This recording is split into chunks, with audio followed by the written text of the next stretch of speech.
We know this is going to be a very long process. What happens now? So we've only just found out in the past half hour that the Queen has died. So her body will remain at Balmoral Castle, certainly overnight.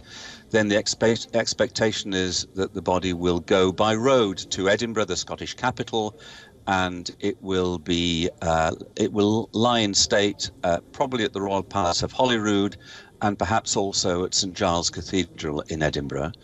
Then it is likely that the body will travel by train to London, and it will lie in state in London before a funeral that we expect to be held in Westminster Abbey. I don't think a date has been announced, though the plans will all be prepared, and that is likely to be in a week or 10 days' time. But I think the thing to emphasise is that Britain does still have a monarch. As soon as one monarch dies, the successor takes over. So Britain now has a new king. That's the Prince of Wales, as was King Charles III. His coronation may not be until well into next year, but he is now the reigning monarch. Andrew Whitehead, stay with me, because we will still keep talking about this. And joining us now is Jonathan Lees, Deputy Director of the think tank British Influence and senior journalist. Jonathan, welcome to the program. Hello. Probably you can tell us what happens now since this untimely demise of the Queen. What happens now in Britain? Well, obviously, there'll be a period of mourning. Almost no one alive can remember the last time this happened, or very few people can remember what it was like when a monarch died. I imagine there will be a period of intense soul searching, because the Queen represented so much of Britain's history, the Second World War, its imperial past, and she has represented a focal point of unity and constancy in all that time. And Britain is currently going through great upheavals, great political, social, economic upheavals. We're in the middle of an economic crisis, a cost of living crisis. We just had a new Prime Minister come in 2 days ago. So everything already feels in flux in Britain, as though things are not working like they used to. And this will be a deeply traumatic event that is going to add to the sense that Britain is losing sense of itself. It's losing its direction. It needs to find what it is, because there's a sense at the moment that we've lost our way. And the Queen was one of the only things sort of holding us all together.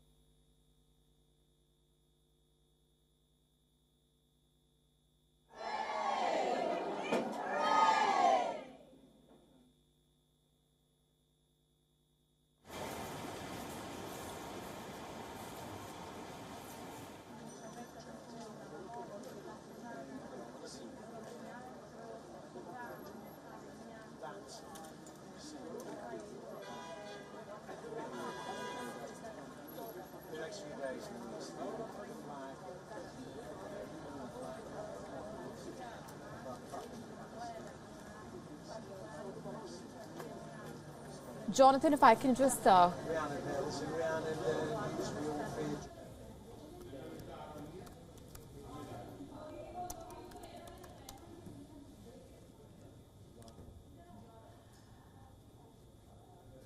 Jonathan, if I can come to you at this point, we of course have been tracking very closely the reactions coming in from across the world as Britain mourns Queen Elizabeth II. Prime Minister Modi has reacted, pained by the Queen's demise. Stalwart of our times is what the Indian Prime Minister has said. As we continue to monitor those reactions, Jonathan, I just want to ask you to just break down for our viewers the protocol that will be followed from here onwards. I'm not really an expert in all the protocol. Obviously, the Queen has died at Balmoral in Scotland rather than Buckingham Palace. So as the person was saying a moment ago, her body will have to be transported down to London. I imagine there will be a lot of ritual and ceremony attached to that. I imagine the Prime Minister will give a speech very shortly where she will kind of represent the nation. And that is important because She is only 2 days into this job, and she is not renowned for her public speaking. So that will be an immense challenge for her. And then I imagine there will be a period of national mourning with a lot of the events cancelled. Politics will effectively be cancelled in Britain for a week or two. We'll only hear about the Queen's demise. And then we'll have the funeral, at which point life will begin to return to normal, I suppose, or in as much as it ever can be the same as it was. And the now king, who I think might be called George, actually. I think that he was planning to call himself George VII rather than Charles III, but we'll find that out. I'm sure that we will hear a lot from him as well as he talks about his mother, because of course she wasn't only the Queen, she was also a mother and a grandmother and a beloved one at that. And I think a lot of people in the country experienced her as a kind of proxy mother and grandmother, and that is why a lot of people will be feeling a kind of grief in Britain about what has happened. Right, as you also mentioned, Jonathan, the Queen has been at Balmoral for quite some time now. If you can also help our viewers understand the amount of time that she has spent at Balmoral, and how she does have different residences, and why she has been, why she had been in Balmoral for quite some time now, and the kind of reactions that have come in from Buckingham Palace over the last few minutes. Well, the Queen has a number of houses. She normally is either at Buckingham Palace or Windsor Castle, which is about an hour away to the west. She spent Christmas in Norfolk, at Sandringham, and she would spend her summers at Balmoral in Scotland, in northeast Scotland. And so that is obviously where she's died. I'm sorry, it's quite shocking to talk about the Queen in the past tense. That's going to be very strange and difficult for us. But that is why she was at Balmoral when she died, because she had gone up there for her summer break. Indeed, like you said, talking in the past tense, and that in itself is quite a jolt as Britain mourns Queen Elizabeth II.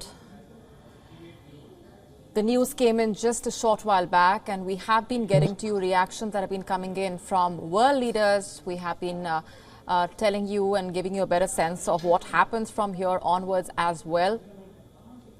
Jonathan, for those uninitiated, the Queen's health issues have been a matter of concern in recent past. Of course, her mobility issues have been talked about.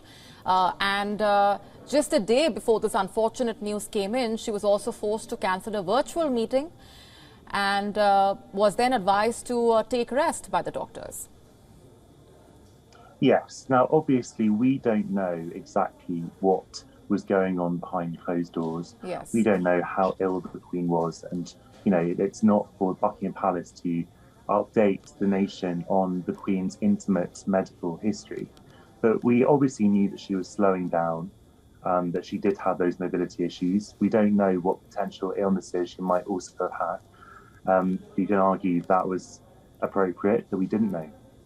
But certainly it was apparent to everyone in Britain that she was becoming older, sicker, frailer.